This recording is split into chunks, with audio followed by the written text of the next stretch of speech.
Hi, everyone. I'm Arundhati, and welcome to the Let's Talk Yoga podcast.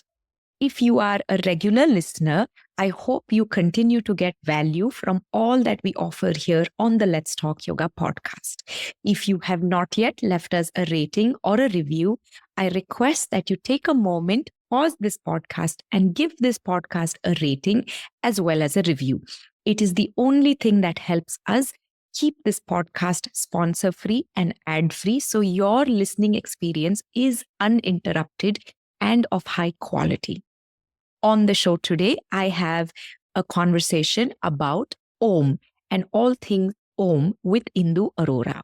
We get into understanding the significance of Om for a yoga student, the difference between Aum and Om, and when to use which one.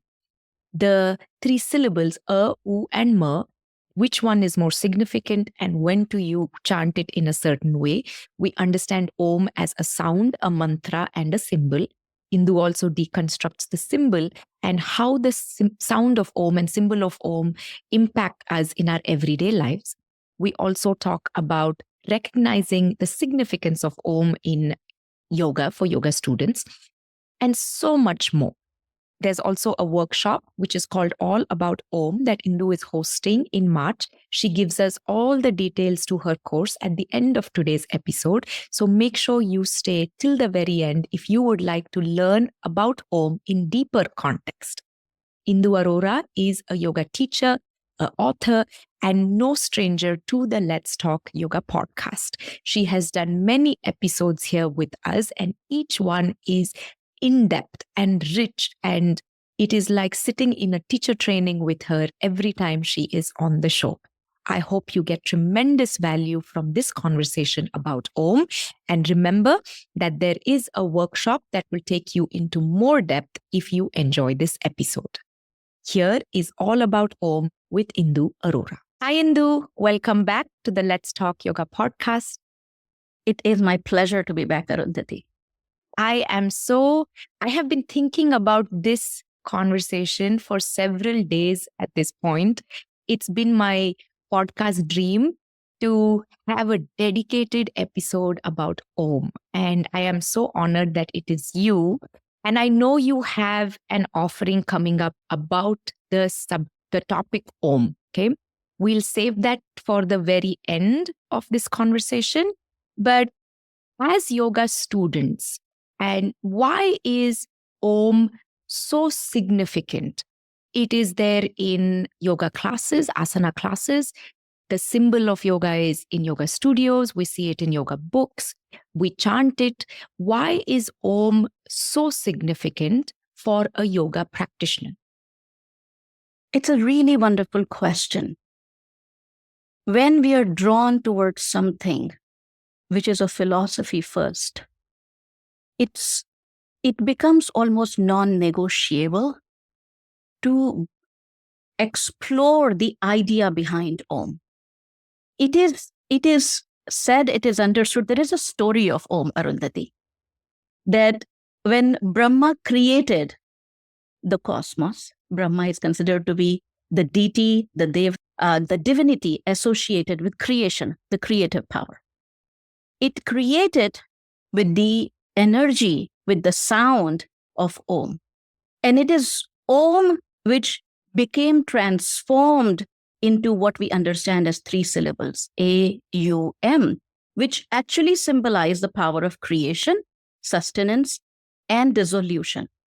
As yoga practitioners or yoga enthusiasts, if we have delved into just the curiosity of the word yoga, then we know that the goal of yoga is yoga, which means that the goal of yoga is samadhi, is yoga. And when we talk about that, then comes the idea, what are we trying to yoke? What are we trying to bring together? We are trying to bring together these three aspects of our mind, the divisions of different states, that is wakefulness, dream, and dreamless sleep. Now, when we are awake, at that time, we are not completely aware of our dream state or deep dream state, dreamless state. When we are in dream state, we are not aware of our wakeful life. which means that our experiences become divided. Think about it, it becomes choppy. When we recite Om or become curious about Om, we become curious about the glue that is awareness, the glue that is consciousness that flows like a continuous stream, just like the sound of Om, taking us from wakefulness to dream, to deep dreamless state, which is symbolic of passive samadhi. The M sound in Om is equal to the deep dream state, is equal to passive samadhi, but how to transform it into conscious samadhi? All of that philosophy is packed in just Om. If we become curious about that, it means that we have taken first sincere step towards yoga. Although, it becomes kind of more sincere, or the idea of sincerity shows if you're able to do a headstand, or if you're able to do some really a position which is twisted, or the body when it is, twisted or folded or molded, we think that we have come to the depth of yoga. But everything that is subtle in yoga is the real yoga. And Om represents that. It's almost like Om is symbolizing life itself. As we walk through our own, and I'm saying this in my own naive understanding of it, through our ignorance and removing that through practice. So Om is also a mantra and a symbol. Is there a difference in when we would use the symbol and when we would use the mantra? Yes, there is. Om is considered to be that which is both nama and rupa. Nama represents sound or japa or mantra, and rupa represents form, the symbol of Om. And both of them communicate something little bit different. I just want to add one more thing, going back to your previous question, that Om represents all of life and beyond the cycles of life and death. It is not just something that pertains to life. That M and the silence that follows Om is representative of piercing that which is invisible to the naked eye, that is incomprehensible to the logical mind. So Om is not just about this life or this lifetime. It is about moving beyond the cycles of birth and death. So it's think about it as a practice for emptying the karmashaya, the karmic baggage. Now, coming back to your current question or thought or curiosity, that how is it different when you recite Om versus when you draw the symbol or you see the symbol of Om? When we recite Om or think about it as nama or sound, even then there are divisions. If you're thinking of it as sound or you're thinking of it as mantra, there also there is so much nuances of Om, Arundhati, that there is a complete Upanishad dedicated to it. There's a complete text dedicated to it, which is called Mandukya Upanishad. It is called Ek Akshara Shastra, which means single syllable text. And Akshara here means imperishable. Think about it as the very canvas upon which everything is painted. Think about it as the silence upon which the sound is imposed. Everything is on the canvas that is Om. When we utilize it as a sound versus a mantra, just as a sound, and we meditate upon that sound itself becomes pratyahara.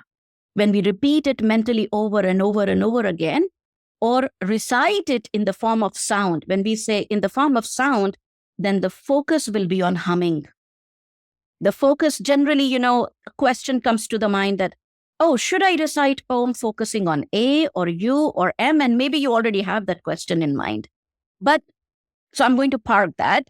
But when we think about it as sound, think about the bell on your bike trin, trin. So the end of it is called nada shuchi, which means the needle of sound. That needle of sound becomes a tool of concentration. And if we follow that humming into silence, that first of all negates all other sound stimulus that are from external environment or our own breath or heartbeat or the sound of thoughts and emotions in our own being. It pierces through and takes us into that soundless sound state. That is when we are thinking about it as sound. When we think about it as symbol, then we see it as a smaller curve and then a larger curve at the bottom and a hook in the center. Above that smaller curve is something that looks like a crescent and a tiny dot above it. Each of those curves represent different states of awareness. The larger curve at the bottom represents wakefulness, all the experiences that we have in wakefulness. The smaller curve at the top represents our deep dream state, dreamless state, and the hook represents the dream state. When we look at the symbol, it instigates us to think about it. It is, think about it like a triangle. It's pointing us towards that bindu, towards that ardha matra, towards that half vowel. That is the end of it that represents the state of turiya, the fourth state. So looking at the symbol, one aspect of it is the sacredness of it, that just a symbol is holding all of that inside it, and it is instigating Raja Yoga, the yoga of contemplation, the yoga of self-inquiry. Versus when we think about it as sound, it is instigating the path of bhakti yoga, of surrender through pratyahara. There's so much there in that, just that one response. And then how does one, in what context would one use the symbol? And in what context would we chant Om? Okay. Is the symbol a reminder? Yeah. What would be the context? That is a great question, because that discernment, that kind of should be the base of our practice. Nothing in yoga should be just because. It is a tool that itself is based on the idea of instigating clarity through discernment. Why am I doing what I'm doing? When we are reciting it as mantra, now there are so many nuances there. You know, it is difficult to just give one answer. It's Absolutely. like you pull one thread and the whole, you're pulling everything along with it. When you recite it as mantra, as I mentioned, one aspect of it is bhakti yoga. Yoga which has come to be understood as a practice of asanas, which has come to be understood as in which you move your body, is originally a meditative, contemplative practice. When we think about yoga, it is impossible to not think about the practice or the idea of meditation, the idea of bhakti. And when we bring in that idea, then Om as a mantra represents that path of bhakti, that path of meditation. If I want to utilize Om as a mantra in audible recitation to increase my prana, it becomes a pranayama. Another name for Om is pranava. And pranava means the carrier of prana, which brings along with it prana. Even though in recitation, the focus is on exhalation. The exhalation is sculpted and chiseled and is calibrated in a very, very specific key. The key is a, u, which combines, this diphthong combines to create a single sound, o. And then the end of that sound, which is M or NG, that itself becomes a pranayama. And in that concern, it is not bhakti yoga. In that concern, it becomes prana yoga. because that kind of recitation is to increase the pranic level of the body and the mind. Versus if I recite Om as a mantra in the form of akara for prolonging the A or prolonging the U or prolonging the humming, in that case, it allows one, as you are reciting, to think about A, to think about U, to think about M. What is your goal? You want to make Om into pratyahara as sound, as mantra. You want to make Om as pranava, as a carrier of prana. You want to make Om as pranayama, auma, or as contemplation in the time that you are reciting. This is all related to recitation of Om. Wonderful. There are so many things that you can do in recitation. And then when you, instead of the recitation being audible, if you meditate upon Om, you don't allow the prana to leak. You don't allow the sound to come out. You allow the sound to resonate in the chambers of your head, the chambers of your chest, the chambers of your body. It is still a mantra at that time. But at that time, this mantra becomes equal to your breath. It is a reminder of the breath, which is considered in yoga as soham, soham, soham. And that generally we say that, oh, inhale with so, exhale with am. And that mantra is called sometimes hamsa mantra, sometimes it's called soham mantra, sometimes it's called hamso mantra.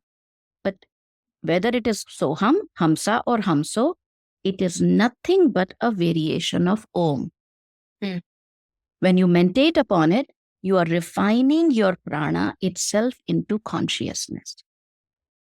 Now, the context in which you will use the symbol would be in the form of the fourth kind of japa. Instead of the mental japa or audible japa, there is the fourth kind of japa, which is called likhit japa, writing japa, in which you write the symbol over and over again. And you keep writing. As you are writing, your organ of action and your organ of sense, the tongue, the vocal organs combine. My teacher used to say that the tongue is the only organ which is the bridge between organ of action and organ of senses. It's the only common organ. The tongue is both an organ of sense, taste, and an organ of action, speech. When you are writing and meditating upon it, you are creating a bridge between the organ of action and the organ of senses. And where they both meet, that sandhi, that meeting point, is the illumination of mind. Now, what are you imprinting on the mind? This symbol over and over and over again. And that is a reminder of who we are. There's so much in that one response. So the symbol is there, the question I'm trying to ask you is there a moment in time or life where one would go to likhit japa and or go to mantra? Is there any consideration there, or it depends on context and what we feel more called to? Yes, it could be either or. It could be what we are called to, what we are inspired by in the moment, what we are ready for in the moment. Each one of us has a unique or individual physical, mental, pranic, karmic capacity. Based on that, the same tool changes its shape and form to become a support, a prop for the mind. So you can think of it as accessibility. That if I'm so stressed at present in my life, maybe mental japa is going to be further stress for my body, for my mind. At that time, maybe engaging my organ of action, writing Om, you're able to see it, you're able to write it, then you're able to mentally feel the sound of Om, or you can play the sound of Om. That ways, your mind is not required to focus so much in that moment, and it still gives you an access point. So it could depend upon an individual's capacity. It could depend upon an individual's focus. As I mentioned, is the focus to increase the pranic level? Is the focus pratyahara? Is the focus bhakti yoga? What is the focus? Is the focus jnana yoga? What is the natural path for you? Based on that, you can utilize Om accordingly. Understood. Okay. Before I ask you the next big question, I want one clarification. Somewhere I heard that chanting mantras, and I'm including Om in this, silently is more potent than chanting them out loud. Is there any truth to that? One of the things, Arundhati, that I learned from my teacher, and it created a deep impression in my mind, is in yoga, all external practices must become internal processes. Or all external practices are simply an usher, an invitation to internal processes. Yoga is an internal journey. So when we internalize asanas or even pranayama or mantra, of course it becomes more potent. But that does not mean that the external tools are of no purpose or we should avoid them. I think it's important to know where we are at. It's important to continue to assess what is the tool that is beneficial for me, instead of just a robotic repetition that this is my practice and this is how I'm going to do it, and simply not think and not contemplate upon it, that where I was 10 years back versus where I am 10 years later, the ability of my mind to calm, how quickly it can come to calmness has changed because of the practice itself. So yes, the mantra recitation, the more it is internal, the more it is associated with the subtle body and the causal body. The more it is external, it is beneficial for the physical body. But at the same time, it is not that one is better than the other. What is important is to understand where we are. I remember my teacher who lives in Pune, I go and visit her regularly. I am a lifelong student of hers. And I see that how she modifies the same practice. You recite it audibly, you focus on the end of Om, humming of Om, you practice it as a pranayam, you do it just as a mental recitation. Wonderful. You do it in the way as if you're mentally writing Om. The same tool, she gives the same tool to a group of practitioners in her class, absolutely differently, just to suit them where they are at. Perfect. So I think we should keep that possibility open for ourselves, that there are many ways to utilize this tool. What will benefit me today? Where am I at today? No, that's wonderful. Thank you for clarifying that. It is something I often refer to as know your starting point, and how much you grasp of something or don't grasp. It depends on your starting point, and that's okay. So that's a wonderful clarification. You said this a little while ago, the u, and m. Is there how long should each syllable be in mantra?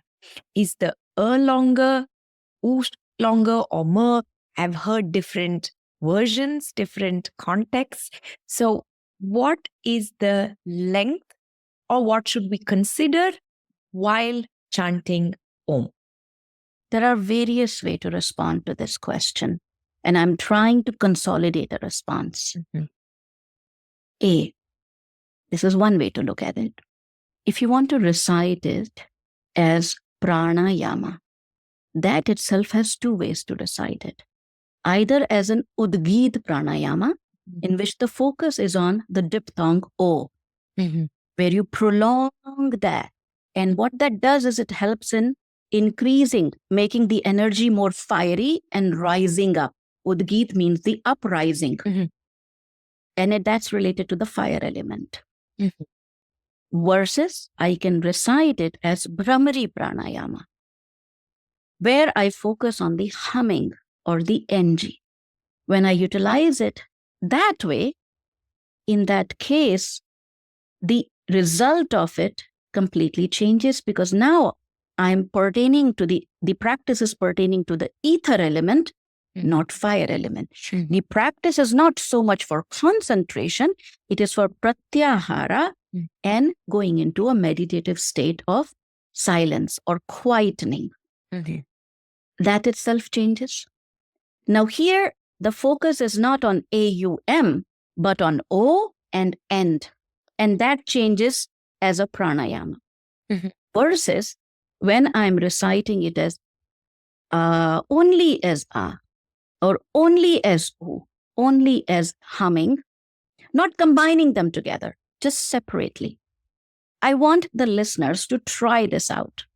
You'll relax your lower jaw, allow just a little bit space between the lips, and try to create a sound. Try to create any sound. The only sound that will come out, irrespective of your language, culture, is A. That's the only sound that I find it so beautiful that it brings the entire humanity as one. That in this moment, irrespective of the diversity of culture, which is beautiful, but it brings it a universality, a universal application to the sound A, which is the sound of creation.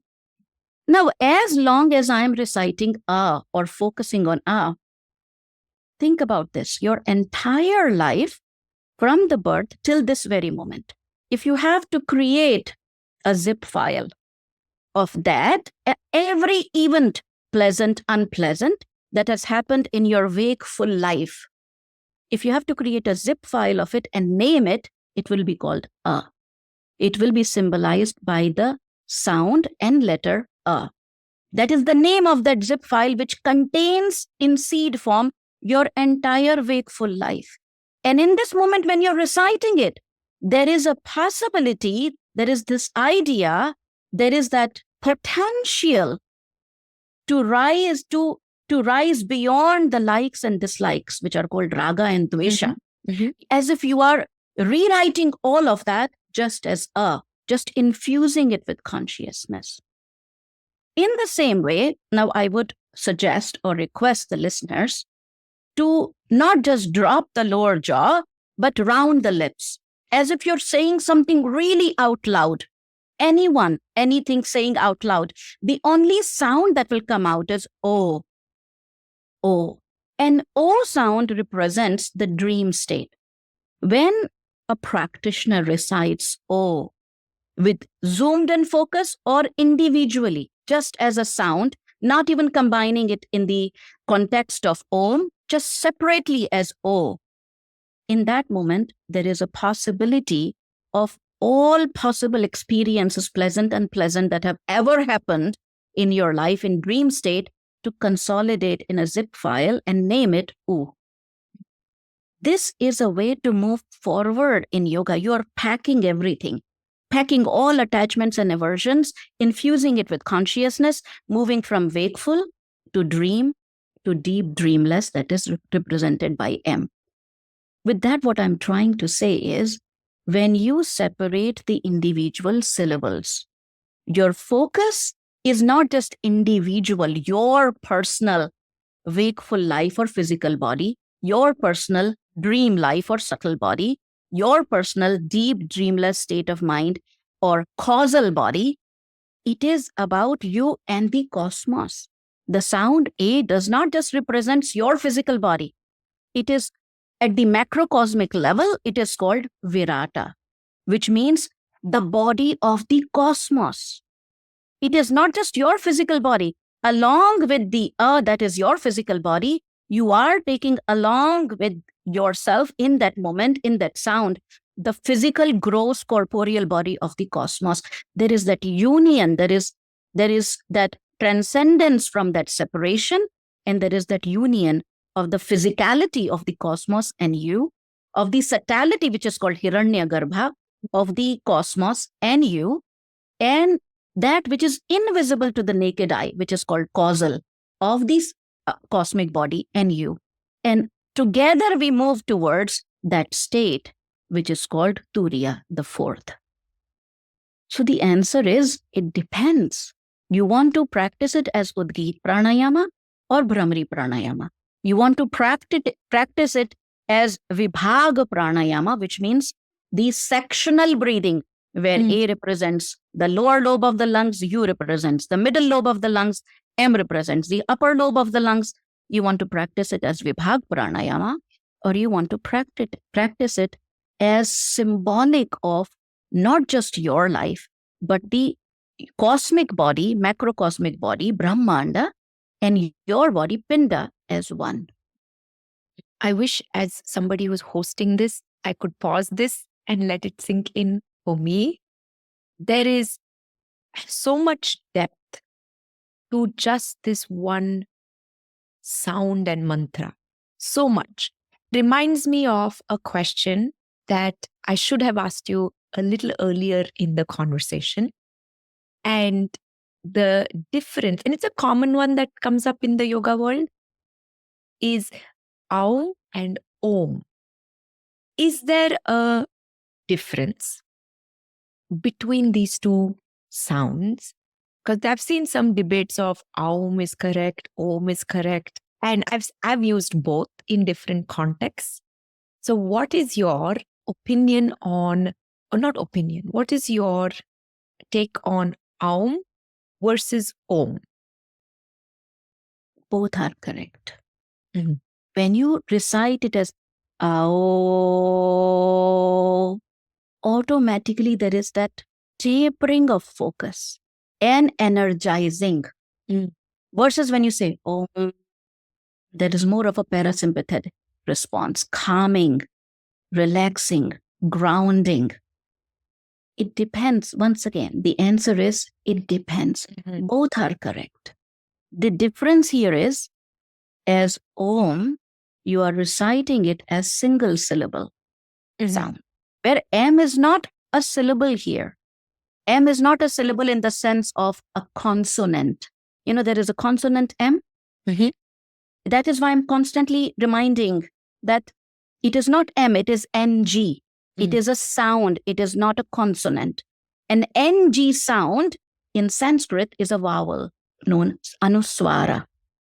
So the focus here is on this sound as Anuswara, as a vowel, not as a consonant. When we recite it as Om, it becomes a monosyllable.